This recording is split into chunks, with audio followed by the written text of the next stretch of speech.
Hello, everyone. If you like what I'm doing here, please consider subscribing, liking, and commenting. It would really help the channel out quite a bit. Thank you very much. International Incident Number 1.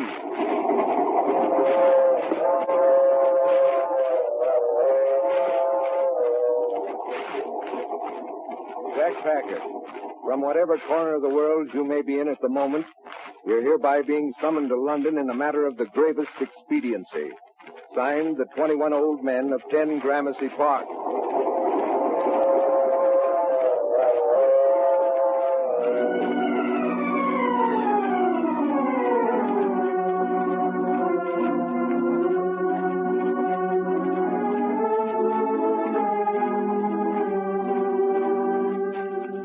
I Love Adventure. The American Broadcasting Company presents a new Carlton E. Morse production featuring the international escapades of Jack Packard, Doc Long, and Reggie York. Tonight's incident is entitled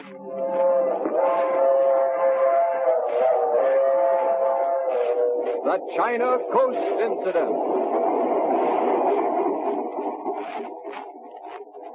That's the message I received at the American Consul's office in Port Said at 7 o'clock yesterday morning.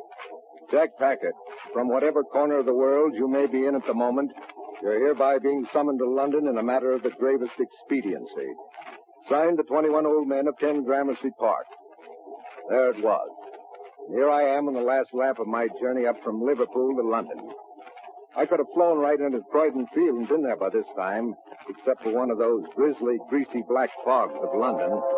However, I'll be there in good time even so. And now, who are the 21 old men of 10 Gramercy Park? Who are they?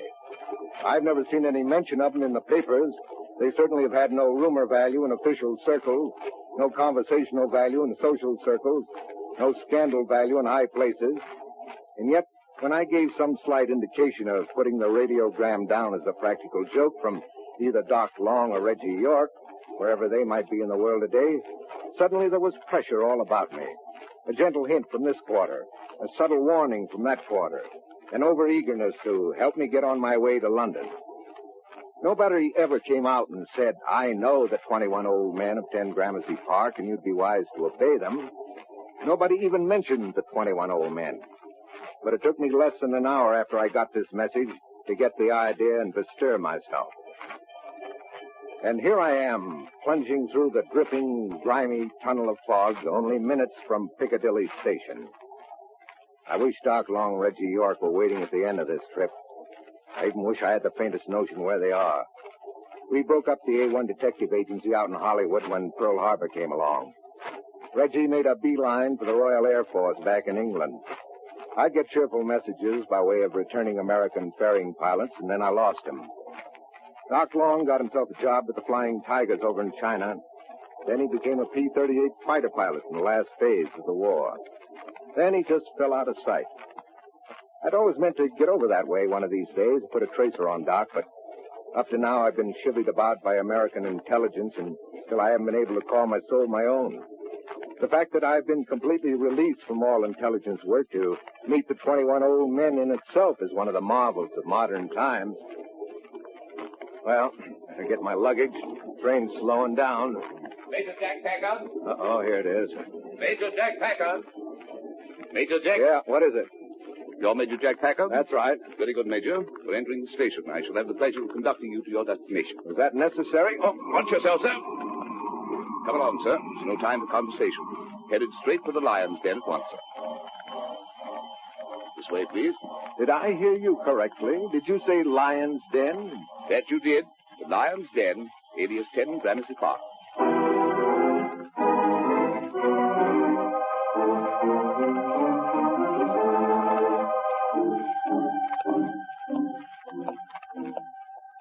This is as far as I go, sir. Oh? Go right in, sir. Make yourself comfortable. Walk right into the Lion's Den, huh? It's all right, sir. Walk right in. Bye, sir.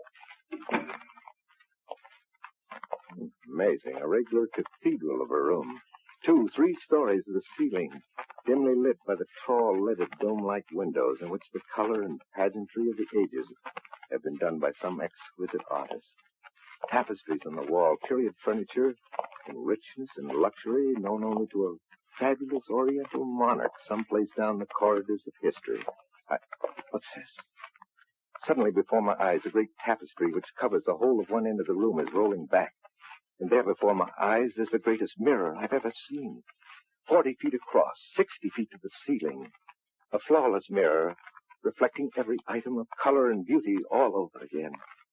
And there I am, repeating myself in the glass. Hello, a voice. To you, the west wall is a mirror. To the 21 old men seated in the room behind it, the west wall is a window through which we not only enjoy the great beauty of the room you stand in, but can examine you with infinite care, so that we may know you from this time on, but without you knowing anything of us. Are you able to hear me? We hear you. Why am I here? You are needed. Who are you? That you will never know. Then I want to get out of here. Wait. There's no use. For all I know, you may be a criminal gang. You may be the instigators of war. You could be anything. With as much money and power at your disposal as this setup indicates you have. Yes, we have money and power. Only official government should be allowed to... You have been a citizen of the world for a great many years. In your young manhood, you studied to be a physician. Well, here I... Oh, yes. We know that. We know why you were never able to complete your medical education. Now, just a minute. That is not meant as a threat nor a warning, because when we complete this interview, you are free to go as though you'd never been called in. We simply want you to understand that we know everything there is to know about you. You were a freebooter in South America. You and your later companions, Doc Long and Reggie York, were members of the Chinese National Army when the first Japanese incident took place years ago. You had a detective agency in Hollywood. That's right. During the war, you have been with United States intelligence. We know your work there, and it is because of your wide knowledge, not only of formal negotiation, but of rough and tumble undercover fighting, that you have been assigned to us at our request. By U.S. intelligence? Yes. Well, that should be good enough, but I want to know more. You know that in this world of chaos, which is our heritage out of World War II, there is banditry and piracy and madness abroad in every land. Yeah? You know that much of it is too delicate, too touchy for the official government of any nation to handle. A formal government could plunge its country into new wars overnight, if it even looked in certain directions today. But much can be done undercover, beneath the surface. Much can be done by 21 old men, each representing the country of his nativity. We are men who would do for the people of the world what their own governments know should be done, but cannot do, because their hands are tied. Well, in that case, count me in. That is well. Sir James, will you give Major Packard his first assignment? There is a man somewhere in French Indochina, in the area of Saigon, who is a great man, a fine scientist. He is either a prisoner of international gangsters, or he is a man in hiding. He has the knowledge of a destructive force, which placed in the hands of the wrong people would mean murder and slaughter for half the world. He is a friend of democratic people. We want him, and we want his scientific knowledge. We cannot have it. It must not fall into the wrong hands at any cost. The man's name? Dr. Alfred Wentz. When can I leave? A plane takes off for the Orient in exactly 1 hour. You will be aboard it. In this pea soup fog? London's pea soup fog will be one of the very minor obstacles of this assignment. Step outside. There is a batman waiting to deliver you to your mission.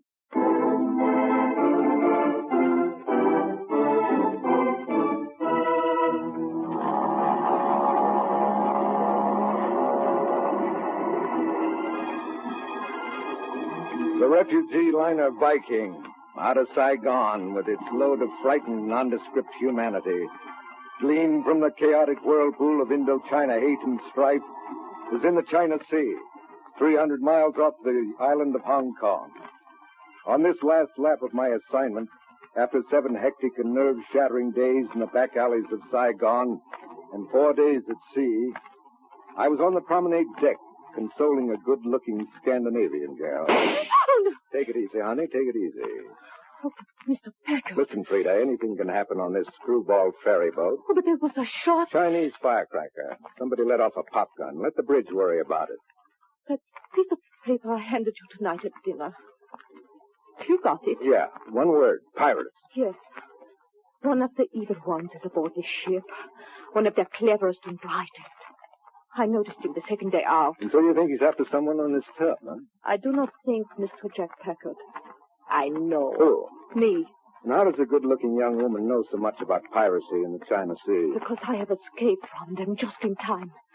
If I had not escaped when I did, I would be on their secret island hideout now. Well, that sounds fine. So my favorite gang is trailing you. The girl who was the toast of the Malay Peninsula. You know so much. Just what does this monkey look like?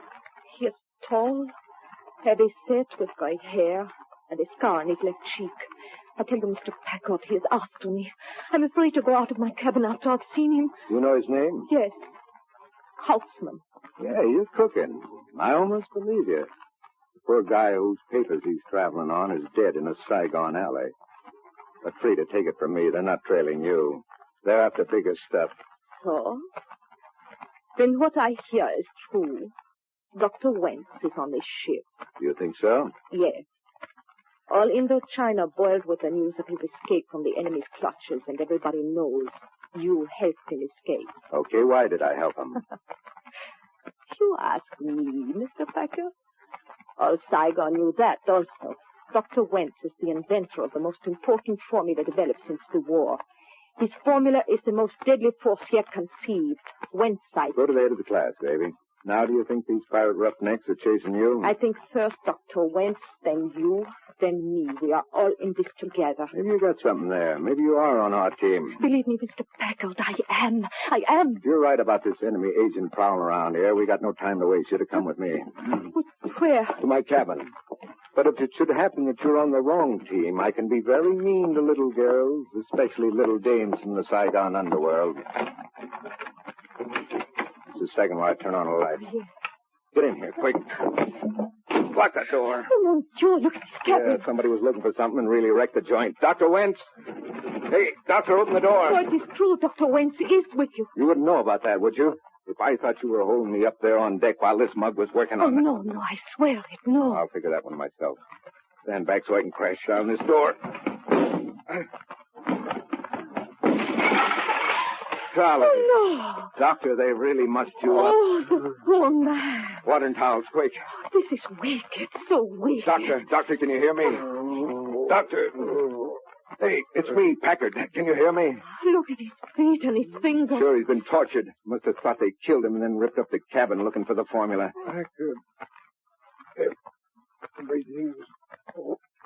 Take it easy, Doctor. Take it easy. Just give me a token and answer to my question. Just nod or shake your head, can you? Okay. Oh, the poor man. Here, I'll soothe his burn. Doctor, how many of them were there? One? Was that all? Did they find your formula? No? Well, couldn't you have found it when you were unconscious? He is shaking his head. Hey, carefully, you hurt him. I am being as gentle as I can. Okay, Doctor. Then where is it? Can you tell me? They sure worked you over, didn't they? I'll take care of that Jolly Roger for you, don't worry. You want your gun? You don't want my gun, Doc. Doctor. Yeah, there's a good guy gone. Plus, I hurt plenty right there.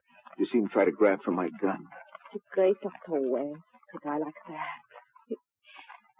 It is too terrible. You better get out of here and go back to your own cabin. If that butcher didn't find what he was after, he'll be coming back. Oh, but I cannot go alone. Okay, I'll take you to your cabin. But stay parked there, please. I got to get back here and find that formula. Oh, yes, Mr. Packard. Anything to help. Call me Jack, will you, sweetheart? That Mr. Stuff gets me down.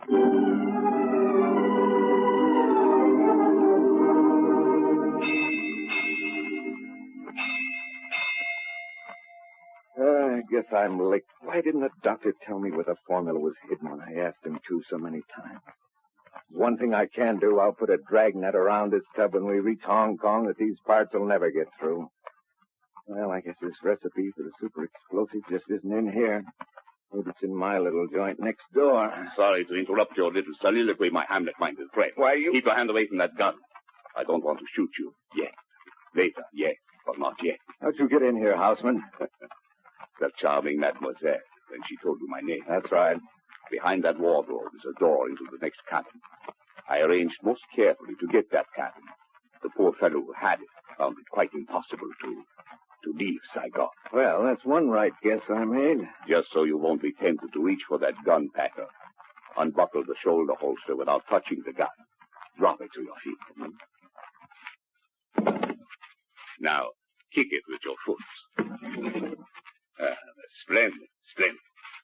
Now you may sit down if you wish. Thanks. Do I take off my shoes and socks so you can give me the regulation hot foot, or do you go for the splinters under the fingernail routine? No. I have a better argument to use with you. I'm listening, but I don't hear so well. Well, it would be most unfortunate if you do not hear, for you and a lot of other people. I believe you can find that formula if you want to, badly enough. And I think I can make it very important for you to find it. If I didn't know you were a bunch of waterfront scum and wharf rats, I'd think you were drunk. So I say no and you shoot me. Is that right? You say no and I shoot you. You say yes and find the formula. Yeah, and I get to join you and become Captain Kidd himself. No. I still shoot you. But if you don't find that formula, the 1,100 passengers on the ship will die tonight. That's ridiculous. You think so? Once I get my hands on the formula, you don't think for 1 minute I will continue on this ship into Hong Kong, do you? You're to be taken off by another ship? A submarine. You say pirates have a submarine? Is that so, Lacey? Brother, I gotta hand it to you, toughies. You play rough. Well, what is your decision, Herr Packer? Well, looks like it's heads you win, tails I lose, I guess, if there's 1,100 people to think about. 1,100 people on a refugee ship as hostages. Your kind is always making a sort of specialty of hostages, aren't you? We have found them useful, thank you. Well, that's one word for it, but skip it. Tell me this. Suppose I make an honest effort and don't find the formula. Why should all these people die tonight? Because the formula is on this ship somewhere, probably in these 2 rooms. If the Vent's formula cannot be found, the ship must be destroyed. You see, we do not intend that the organized free countries shall have it. Organized free countries? Yes. We are against all people who live under a formal government. We are at war with all of you, although you may not realize it yet. You don't say. Well, what's it to be? Well, if it were a question of my skin alone, I'd tell you where to go. Yes, I'm sure of that. But you know I can't let 1,100 men, women, and children burn and drown. Then you agree? Yes, I agree, but I'm humiliated. I thought I was good, but you outfigured and outmaneuvered me into an impossible situation. Packer, you don't know the perfection of our planning. Everything is provided for. Yeah, I'm intrigued by this submarine business. Precisely. A rendezvous at 12 o'clock tonight. There will be a moon. You even thought of that. Wonderful. Joshua made the sun stand still, and your boss makes the moon shine. Do not speak lightly of our leader. Forget it. If everything goes well, you get the formula. The sub takes you off, and this boat gets the green light. That is the plan. But if I arrive at the sub without the formula, the ship will be sunk without a trace or a survivor. Yes, but suppose something happened to you, so you couldn't signal the sub. Then their orders are to sink the ship without warning.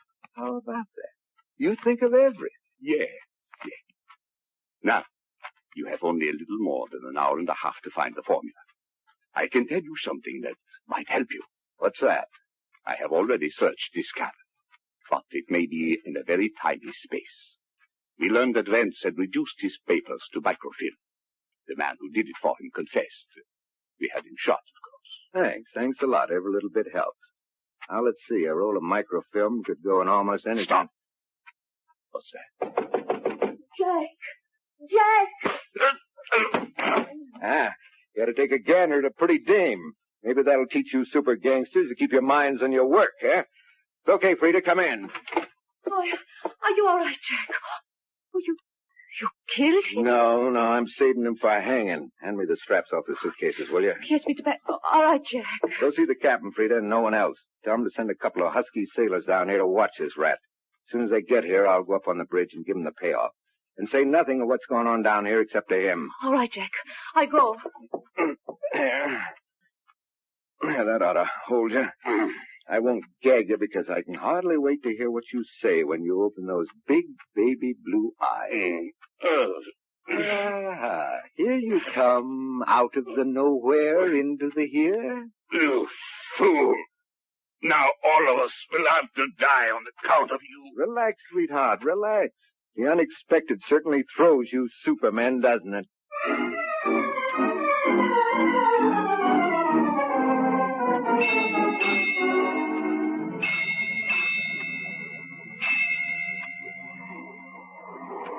'Well, that's the story, Captain. It's 10:30 now. How far from Hong Kong are we? 250 miles out. About 80 minutes flight by plane. It's going to be close, Skipper. Oh, here's the radio operator. Okay, Sparks, here's a message. Get it out to the Royal Naval Air Station at Kowloon and hurry. Yes, sir. I'd like to suggest, Skipper, that you hold general quarters and lifeboat drill at 11:45. Those planes don't get here, we're in for it. No use telling the passengers until we have to. Right. Mr. Vogel, will you see that's done? Mr. Anderson. Yes, Captain. Signal the engine room to reduce speed to 6 knots. Aye, sir. Just a second, hold it, Anderson. Yes, sir. Oh, what is it, Packard? Skipper, I think you ought to maintain speed and course as it is. Why should I risk my ship and passengers to keep a date with a submarine? I don't think the sub is waiting for us, Skipper. I think she's been trailing us. Any change in speed or course without a signal from their agent aboard would really gum the works. Yeah, you have something there. Mr. Anderson, maintain speed and course. Aye, sir. Well, here comes the moon, just as Captain Kidd ordered. Nothing to do now but wait and hope those planes get here in time.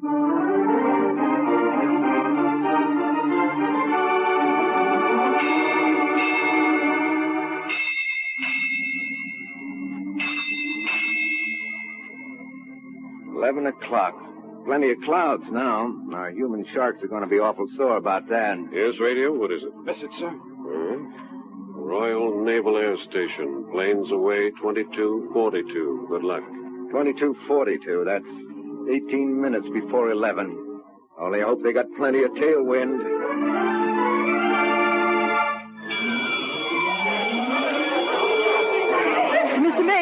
Mr. Mate, what is it? What's going on here? Lifeboat drill, madam.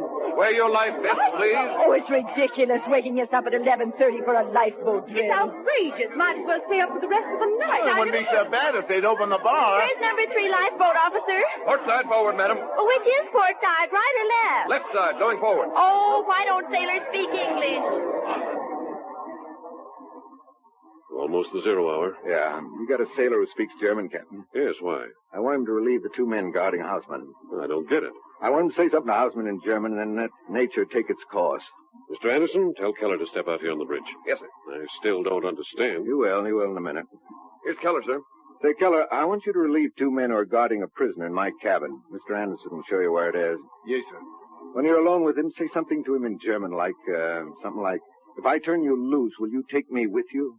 If he agrees, and believe me, brother, he will, then unstrap him and let him scram. What's the matter, Packard? Are you insane? No, Skipper. It's 11:45. If that sub surfaces and doesn't get a signal and code from Houseman, it'll torpedo us without warning, and we don't have the code. I get you. And if I know my pirate history, they'll be nervous. They'll want their signal at exactly 12 o'clock, or they'll start shooting. Our planes might be late.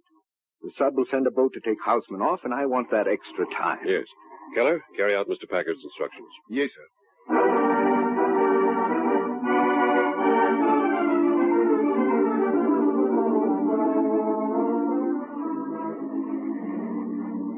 Almost 12 o'clock. Yeah. I'm positive that Houseman had tried to save his own hide. Here comes Keller. I did what you said, sir. He ducked into the next cabin, grabbed the flashlight, and ran out into the corridor. Good. Before he ran out, he gave me this for myself, sir. Well, you keep it. You deserve it. I don't think I do, sir. What is it? An American $1 bill with a swastika stamped on it. He said to show it in the Hong Kong Bazaar, and I will be given safe conduct to their headquarters. How about that?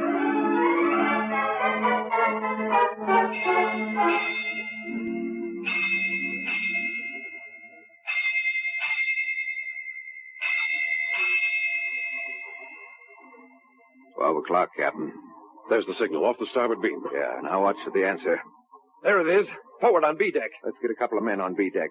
Don't grab Houseman, but don't let him get out of sight. There's their searchlight. They got their deck gun manned. They're firing across our bow. Signal the engine room to stop the engine, Mr. Anderson. Yes, sir. Ahoy, the Viking! He knows us all right. You will heave to. I am sending a boat aboard. Any resistance, and you will be sunk. Well, where are those planes? They're putting a rubber boat off the sub starboard. Yeah, talk about piracy on the high seas. Here comes the boarding party. It won't be long now. Hey, listen. I don't hear anything. Me either. It was a nice thought, Skipper. Quiet. Planes. Yeah, planes. The pirates hear them, too. There goes their searchlight. Yeah, where are you going? Down to B deck. There's one shark I want to take care of personally.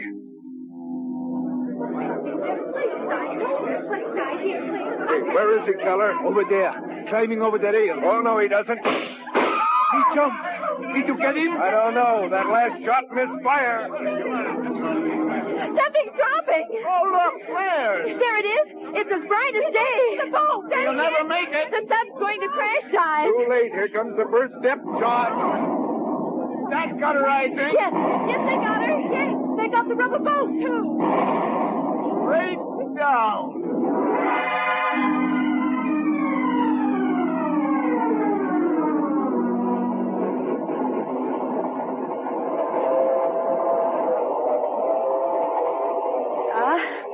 Here we are, nearly at the Royal Naval Station, Jack. What's that?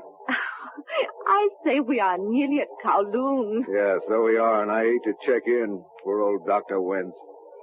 I sure fluffed this one. Oh, everybody fails once, Jack. Yeah, even this gat of mine misfired on me once. Hey, wait a minute. What are you going to do with that gun? Why didn't I think of that before? Dr. Wentz wasn't the kind of man to kill himself. When he reached for my gun, he was trying to tell me. Here it is. A little cartridge that didn't go off. And the bullet comes out. And there it is. The microfilm and the formula for Wentz sight. Kowloon. Kowloon, next stop.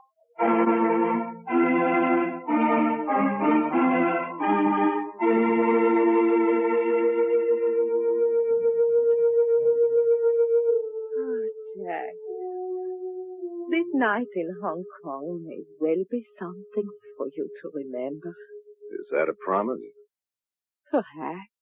This Oriental sing-song palace isn't a bad starting place. How about another one of those little green drinks with shaved Jack, ice? that man, the little Chinese in uniform over there, he's looking at you. He's coming to our table. That's great. Oh, my pardon. You, Major Jacob Parker? Check. Radiogram for you. Please sign here. Thanks. Yeah. No, monsieur. Thank you. Excuse me.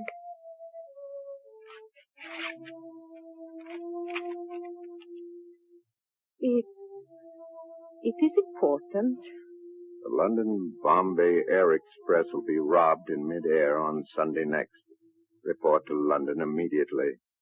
Signed the 21 old men of 10 Gramercy Park. But not tonight. Just this one night. How about that? Not even one night in Hong Kong with the girlfriend. And how do you rob a mail plane in midair? Will you tell me that?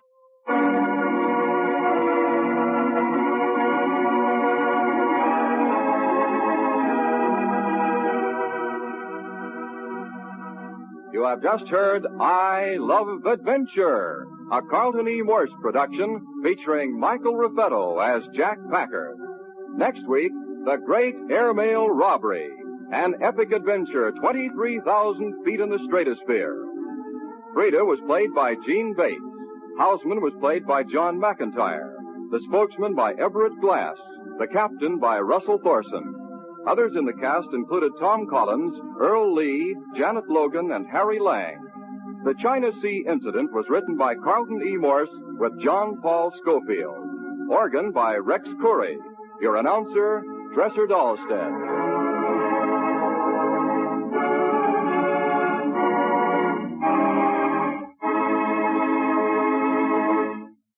Now, a listening reminder. For an unusual story, one you'll never forget, don't miss The Clock. The Clock will be heard at its new time starting tonight over this same ABC station. This is ABC, the American Broadcasting Company.